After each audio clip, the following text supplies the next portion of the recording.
Stories were told, jokes were made, and I had a conversation with my father at his house during a pandemic.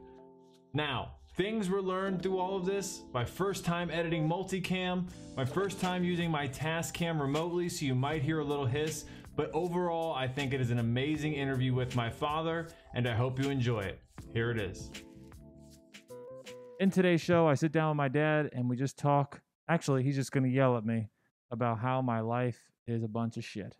Dad, just start it off. How's my life a bunch of shit? Well, I wouldn't say it's a bunch of shit. No, just lay it into me the way you were laying it into me before. Well, just go at it. The only problem I have with you, Mr. Aaron, is the Aaron way. What's the Aaron way?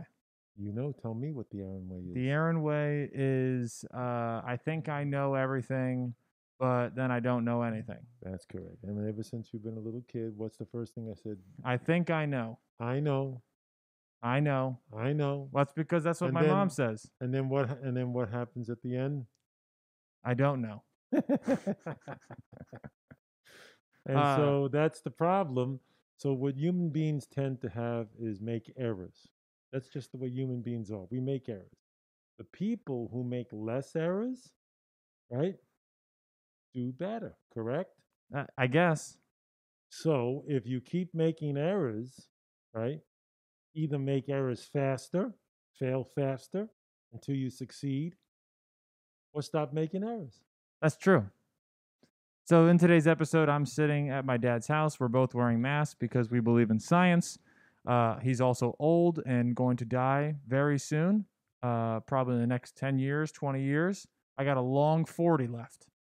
I wish I would say that's a good thought, but there's no guarantee. Tonight, the way you drive, you may not make it home. Oh, I'm making it home.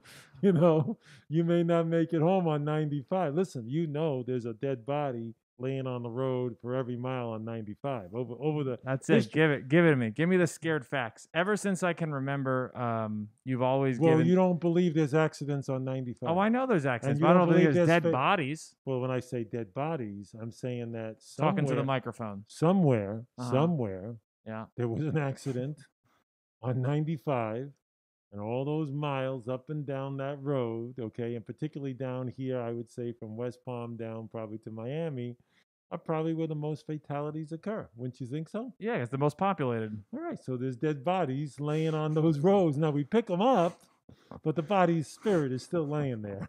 He's still hanging out waiting for someone to take him back to the grave site, you know? Now, for as long as I can remember, you've always been very blunt and you've been very to the point. For example, I remember when I was younger, I broke my pinky toe while jumping on a trampoline down the street. I called you and I told you I broke my pinky toe, and your answer was, ride your bike home, you idiot. It wasn't sympathetic. It wasn't soft. It wasn't like, Wait a minute. It's a pinky toe. It's not listen, it's not like you broke your wrist, okay? I mean, how about this? I tore my meniscus, and you told me to ride my bike home. You tore your meniscus. Remember, I tore it at the Coral Springs gym, and you told me, get on your bike and ride home. What's wrong with that? It doesn't stop you from riding. It wasn't like your leg was in two parts, okay? You just don't how go about this? You don't Seth, go all how about the way. this? Seth fractures both his arms, his elbows, and you tell him to just wait it out until the next day. And why was that? Because it was Thanksgiving. And what would have happened? He would have sat in the hospital forever. And we all would have been waiting for Seth. Yeah. Now, let's look at the cause. Let's always go back to the fact. Yes, Seth was an idiot. Right. So he decided that day that he had to get a McFlurry. Yeah. Right? And I said, Thanksgiving, Seth, don't go there. Don't go. We don't need it. I'm going. Because he had the what syndrome? I know. Yeah, I know syndrome. You got it. And so on the way back, he had the McFlurry in his hand. Right? And he decided he was going to race Shane in the car. Right. A bike versus a car. Right. So his brain wasn't working very smartly at that time for whatever reason. Okay. And then he decided to go off the beaten path, the sidewalk, which was concrete, and make it across the grass. But unfortunately, the grass had a hidden field drain. Well, the grass was one level, but the ground was not. No, there was the grass was one level. There was a field drain. Right. But the grass looked even. Yes. But the ground was not even. Field drain there. Yeah. And when he hit the field drain, he went flying like Rocket Man. Off the handlebars. Yeah, and he came home. You scrubbed him in the shower, Yep. and then he ate the food like a barbarian Yep. with no arms and just ate Yep. it off the plate with his Yep. with his mouth. Just to show you. And you want to talk about fortitude and the ability to do things. If he really tried to make himself the best that he can be, think of what he did that night. If he applied it to any other realm, studying, education, being a skilled somebody, the ability to sustain that pain, and still complete his task, if he could apply it to another thing, which brings me to another conversation, right? Well, I didn't even get to my point. My point was, why have you always been so blunt? Was your dad blunt to you? No. What was he then? He didn't have a whole lot to say. So you felt like you had enough to say for him and you moving forward? Where did your bluntness come from? I think it came from philosophical views in college and being able to speak to people on an intellectual level, no matter what intellect they are, and to come to a point. Typically, you probably very much like most men like to solve problems. In a sense. To solve problems, you got to be somewhat blunt. Yeah. If you start talking about solving a problem, right, and you go off the beaten path and talk about a whole lot of other things, the problem doesn't get solved. That's true. Right. But so if you're blunt, now the problem with bluntness, it's a double-edged sword. Yeah, because people call you an asshole. You can get cut in both ways. Yeah. To be blunt. But I would probably say I would rather have somebody be as blunt as possible to me to get the honest truth than to lie to me and tell me I'm doing wonderful when I'm not. That's true. Well, you know, the number one word I think if we asked any of our siblings that you say is, "You're done. You're done." Why do you say that so much? Well, if you can't change, and you can't think of change, and you can't recognize that there may be change, you're done. There's not much we could do for you. You're going to be the dinosaur. You're going to keep going to the briar pits with you sink in there. You know, gee, I saw my cousin Dinosaur here yesterday. He seemed to be the tar pits. He was walking along the tar pits, and today he's gone. I don't know what happened to him. Where did Dino go? Dino, where are you, Dino? Maybe I'll just walk along those tar pits and see if I can find Dino. Yeah. Right? Yeah. You understand? That's your analogy. Your now analogy you is understand the how bear the and dinosaur, the bear trap. Right. You understand how the dinosaur disappeared. Yeah. His brain was what? The size of a pea. Right. So they kept walking along the tar pits. Now we put him in the gas tank. That's true. Right? Remember, what's the famous gas station called? Shell. No, it has a dinosaur. I don't know. Sinclair. I never heard of that. Yeah, it's old school. Sinclair was a dinosaur. Well, they're gone now, just like the dinosaurs. They were bought up by Amoco, probably, or some other major firm. When it comes to what's going on with COVID, even though you call it covert, you never say it the right way. You always call it covert. Because it is covert, because people are so stupid. They think they can get past it. I'm going to sneak past that disease and it ain't going to catch me. As they're blowing that air on me with all those germs, I'm going to covertly around it. What do you think the biggest problem is on why people aren't, listening to anything? You think selfish desires? For example, we argue all the time. We're arguing at dinner. I was telling you that Miami's packed. People are out. People are going out to shows. People are packed in clubs. Fake news. It's not fake. It's real. People are there. Yes, there are people that are out, but not everybody. Don't say everybody. There are a lot of people. There are some. There are more than what should be. Okay. Yeah. Not everybody's out there. Probably the people who are not using their condoms are probably the same people not wearing masks. Yes. Yeah. Correct. I'm not going to get AIDS. I'm not going to get sexual transmitted disease. Well, because what happens to human beings? We think we're invincible. Desire. Yeah. We have wants and we have a difficult time. Now, I will tell you again the difference between wants and the difference between desire. Okay? And what the importance of it. We want a lot of things, okay? But it doesn't necessarily mean we should get them, okay? The way we succeed is by doing a sacrifice. We sacrifice to be successful. If I want to go buy a car and I want to go on vacation and I want fancy clothes, the day may come when the wolf comes to my door, okay, and I need money. But because I spent all my money, there is no money, and now I'm in trouble. So sacrificing is what people have to do. Yeah. And if you can sacrifice enough, you can save and do better. So What's the your human favorite story with saving? saving, how do you save money? Tighten the other way. There you go. But we got to Huh? make sure this mic is going into. There we go. There you go. What's my favorite story With about the money? grasshopper and the ant. Tell the Okay. grasshopper and the ant story. Oh, the grasshopper in the end. That's Aesop's fable, right? All right. Correct? I don't know. Well, you should know. You went to school. You don't know who Aesop was? I know who Aesop fable is, but I don't know how Okay. the grasshopper and the ant relates to that. So the grasshopper is out there all day, jumping and playing in the summer. Meanwhile, the ant is working. He's like the Egyptian slave. He's working, putting all the sand together, gathering the grain. Because he goes, the winter is coming, right? Uh-huh. Because the winter will, right? Winter will come, Right. Bad times are going to happen. It's just human nature. Yeah. Things are going to go up and down, right? Yep. Meanwhile, the grasshopper's smoking weed. He's out there having a good time, okay, doing some crack, okay, and he isn't worried about covert either. Right. You know, he's a grasshopper. He says, "F it, I'm not Fuck it. worried about. Yep. I'm not worried about covert. Yep. Screw that shit. Yep. That's a human shit. I'm Yeah. out there." Meanwhile, the ant got his mask on. He's working hard every day. He got a nice home. He's got a 56-inch television in Right. there, okay. He's looking good. He's got a nice couch to sleep on. Everything's looking good. Now the winter comes.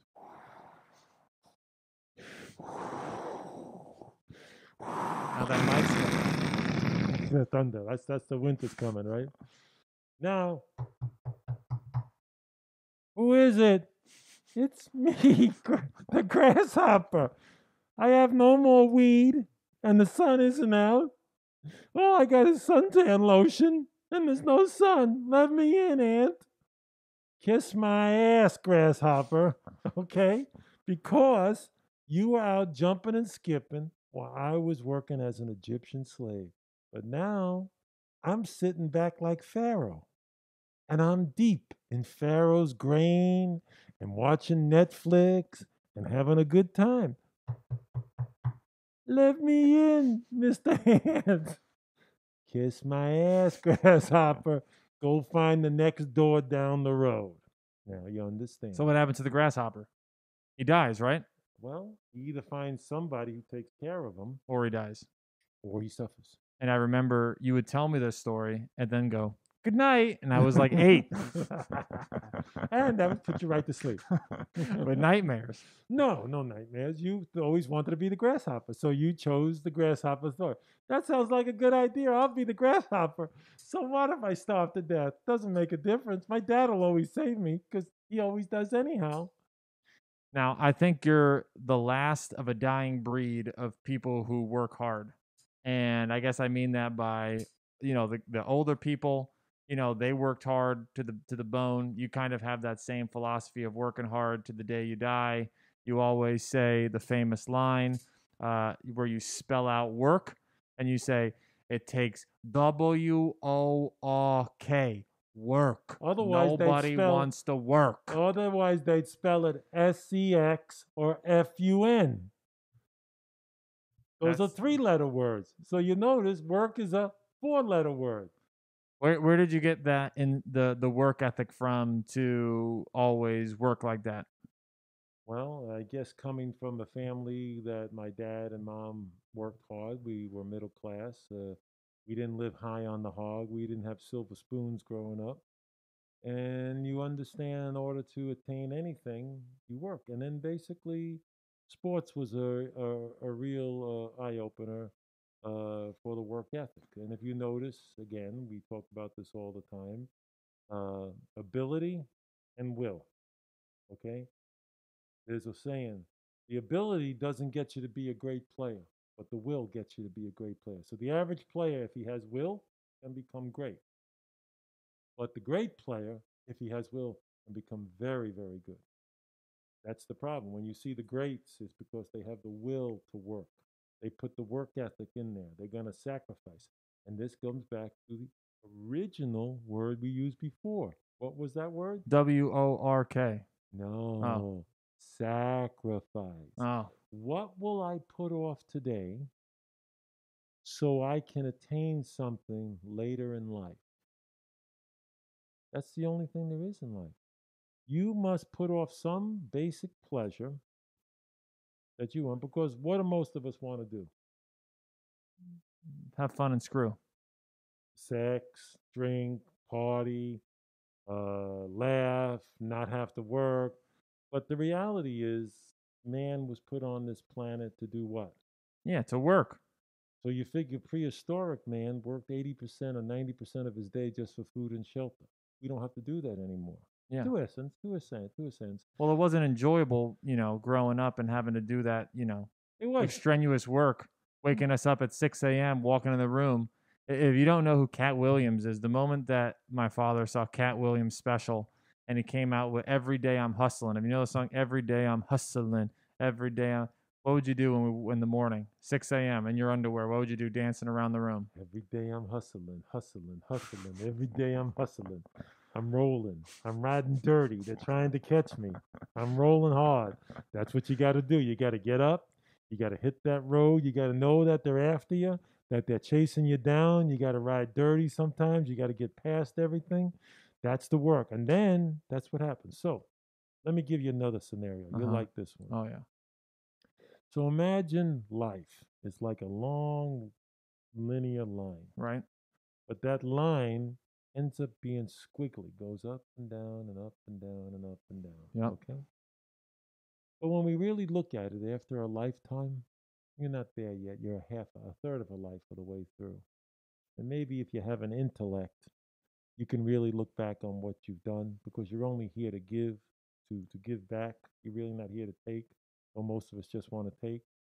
You will see that the level of all the good high points are very far and in between.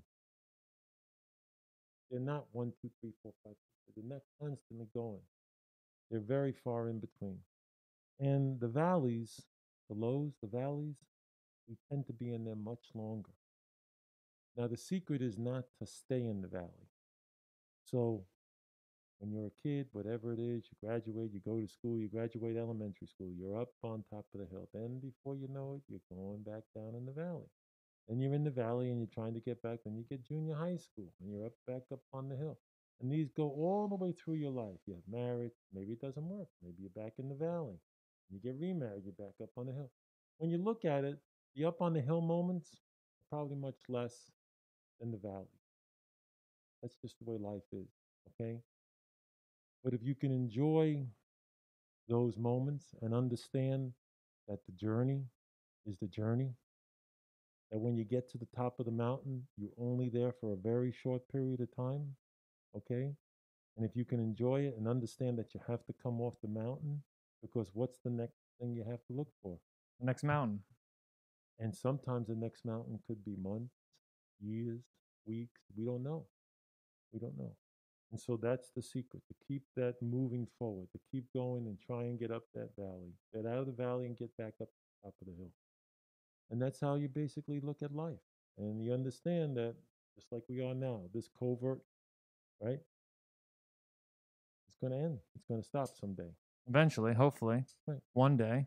And then everybody's going to be flying high, going back to their old ways, polluting the air, polluting the water. We'll forget about all the things, hopefully we don't. But we'll say we're out of it, and now we'll be smarter. We'll relook at what happened. We'll re-examine it. The scientists, the people who are smart will say, this is what happened, and then we'll try not to make the same mistake. We won't say, what won't we say?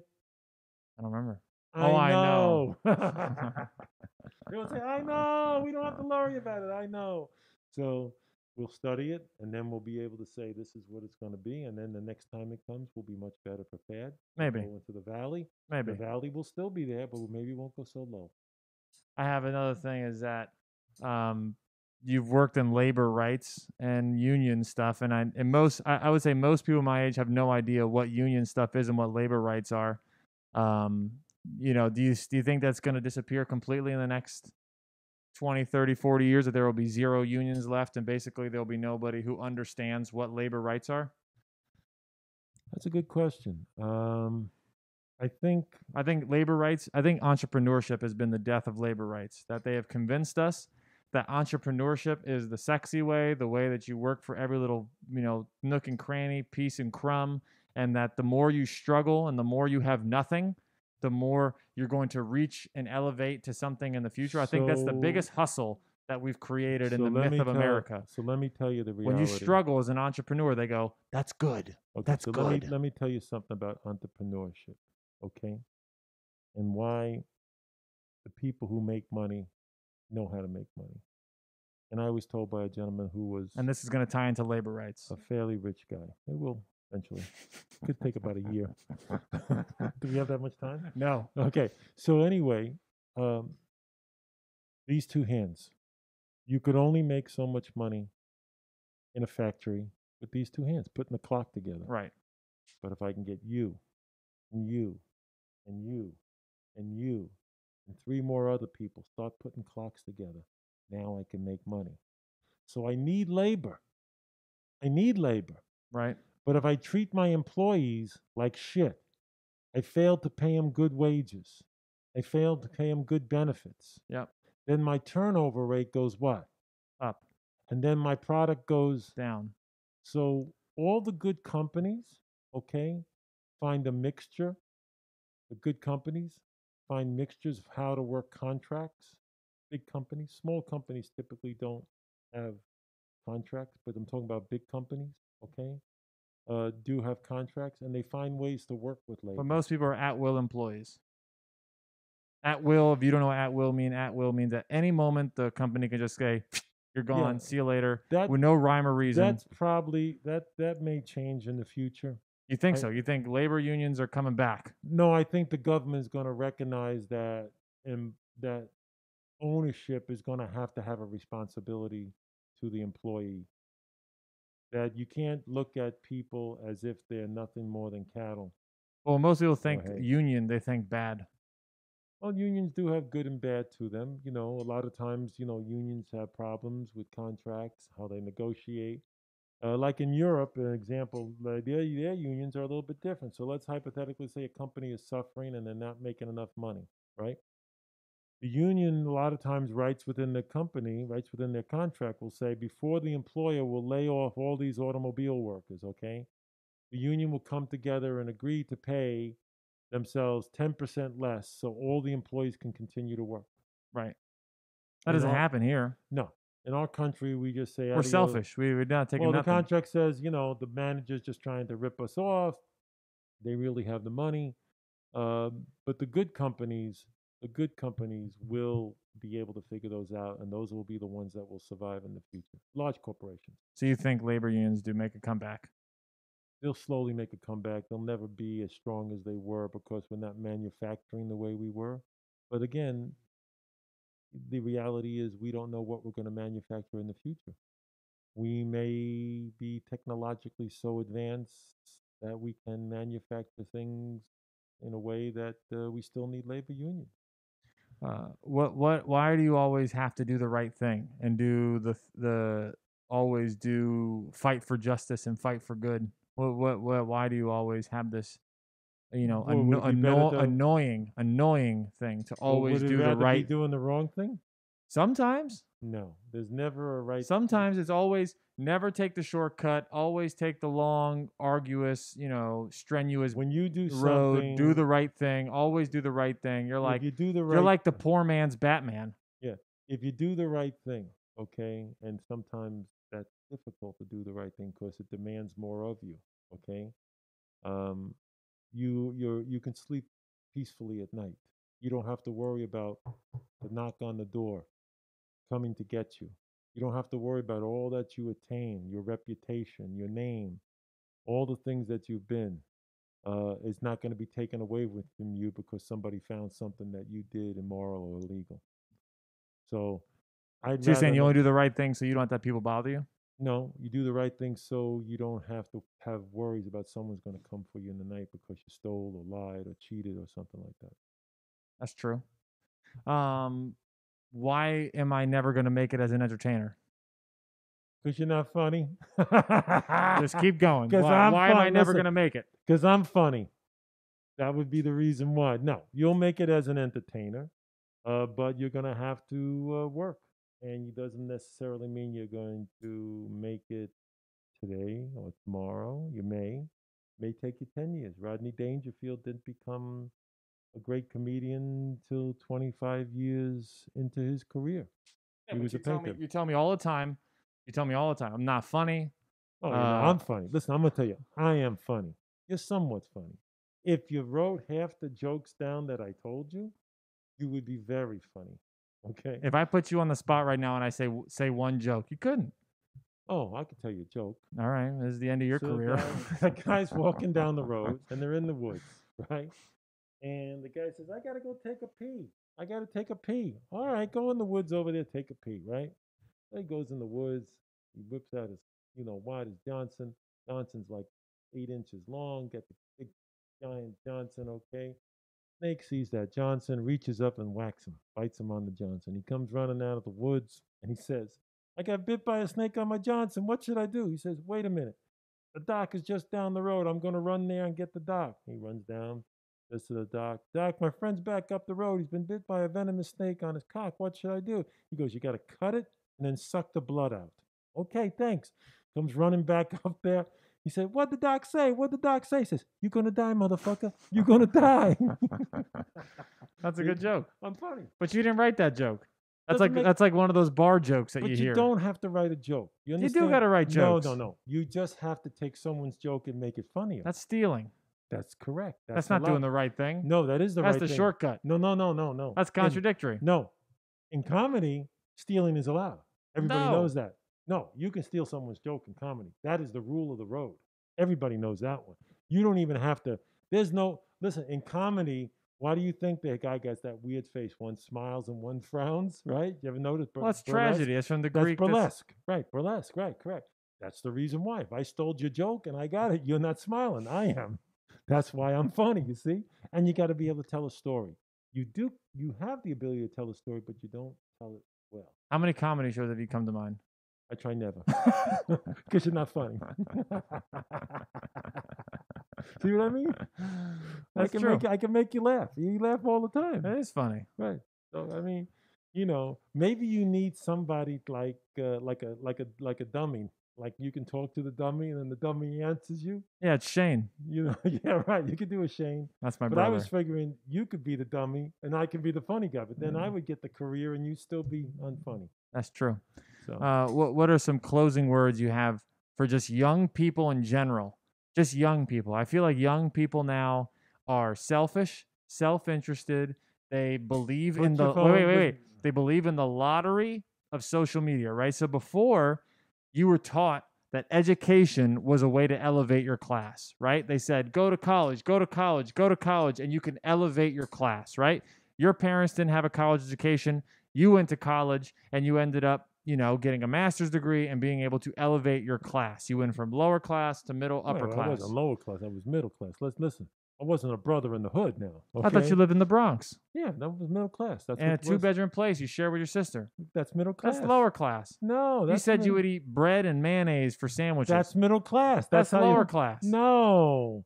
Lower class is when you're living up on the street down there and you ain't got even the food and the bread. That's homeless. Listen, at least we had the knives and the forks. That's what and they weren't plastic. That was the nice thing about it. They were actually not plastic. They were And you washed them by spitting on them and drying them off. Usually we had running water in the house. That's but good. listen, we lived in an apartment. That was what the people did back in those days. That's how you survived. Home ownership was not as prevalent as today. So you elevated your social class by going to college. That was the myth. Now, young people feel that myth is dead because to get a college education, if you don't have scholarships, can range you around $150,000 to $200,000 in debt at the end of it, So what? right? And then people feel like they can never get a job that pays them to get out of that so debt. let's talk about your sister, okay? Well, So before we get to that, right? We'll just say, so I want to go spend and get a scholarship so I can be an artist. Well, Lauren's a Well- professional artist now. Well, if you're going to spend, so this is where you have to put your desires, okay, what you really want. But against- she's doing great. She's just Like- poor. That's what I'm saying. You got to say, do I want? Well, the artist is not really a career that you really become rich. Well, you can, but the numbers are what? Well, the reason, and this goes to my. So if you, but pick this a goes career, to my point. This goes to my career that has an ability to make a lot of money, and you pick that career, but this is my, then you probably are going to make a lot of money. But this is my point. This goes to my point. This is capitalism. But this goes to my point. My point was, before, college was looked at as the way to elevate your class. Now, the young generation looks at the internet, being able to be good on social media, being able to be good on, to grow a following. Like you yell at me, you need to get more following, you need to get more following, you need to get more following. Yes. Because the more followers I have, the more people who listen to me, the higher chance I have of becoming a famous comic and getting booked more. So that being said, the new generation doesn't look at college as this way to elevate their class. They look at the lottery, the casino table of the internet, and they believe that if they just become popular on the internet, that they'll become rich, famous, have power and status. This is the unfortunate fact is what happens. But if Lauren, who is beautiful, good looking, if she took more photos of herself, if she made more videos of herself and of her art, she would have a lot more potential for success. Same with me. That's why I'm doing these podcasts and recording these videos, because the more I have, the numbers game. Yes, it's a numbers game. So what do you say to young people who are in this weird world where if they have, if they do better on the internet, okay, so there's two types of careers. There's careers that generate the fact that you can get a license, and those would be trades, plumbing, electrician, air conditioning. Those are trades. You get a license.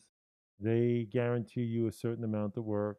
And there's the medical area. Those are also licensed areas where if you get a license, that is your key to be able to make money and go anywhere you want.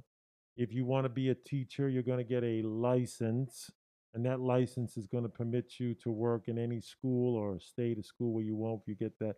So there's licensure, okay, which then gives you jobs, okay? And then there's everybody else. Everybody else would be like the gig worker, like you. Yeah. The guy who thinks, I don't need an education. Well, I have a master's degree. Or whatever, I got a master's degree. And it doesn't help me in comedy. And I decide with this master's degree, I'm going to spend $60,000 and I'm going to become a comedian. Now, I'm going to tell you, the only place I know where you can become a comedian like that is maybe if you go up there in northern Florida where they have the clown show, okay? And you want to become a clown, like a professional clown, that's probably where you can get your degree in that. Or you study, so it's a numbers game. Or you study acting. Or listen, most comedians study acting. That's what they do. You can, right. That's what they want to do. They study acting. So what do you say, I guess, to young people who want to make it in this world? What do you think the formula is to making it? Your thought. Sacrifice, work hard, and understand that it's not going to come easy, and that it may take a year, 5 years, 10 years. And meanwhile, you're going to have to do things in between that put money on the table or bread in your pocket or whatever, and you may not make it. You may have to change 4 or 5 times. You may not succeed for 20 years. You may not succeed for 30 years. The journey will be the journey. That's the trip that you took. That's the cards that you chose to play. Okay? Listen, do you know today there's hundreds of singers out there who go on to all these bars. They never get recognized. They can be great singers. They just don't get recognized. And then maybe they get lucky and they get recognized, you know? And the same thing like comedians or actors or whatever. There is a numbers game. That's just the way it is. Or you're the like a baseball player. There's AAA, AA, professional. Yeah, I'm AAA right now. Right. Correct. So that if you're happy with that, you should be happy with it and keep striving. But that's what you're going to be. But you can't think I'm going to make it be a millionaire and I'm going to be that. I mean, you can hope for it, but it doesn't necessarily mean it's going to. Well, that's it. The last 2 to 3 minutes were cut off because the batteries died in my Tascam. But overall, I hope you got something from the interview. I had a great time interviewing my dad. More interviews to come. Like and subscribe, leave a comment, and I'll see you guys in the next one.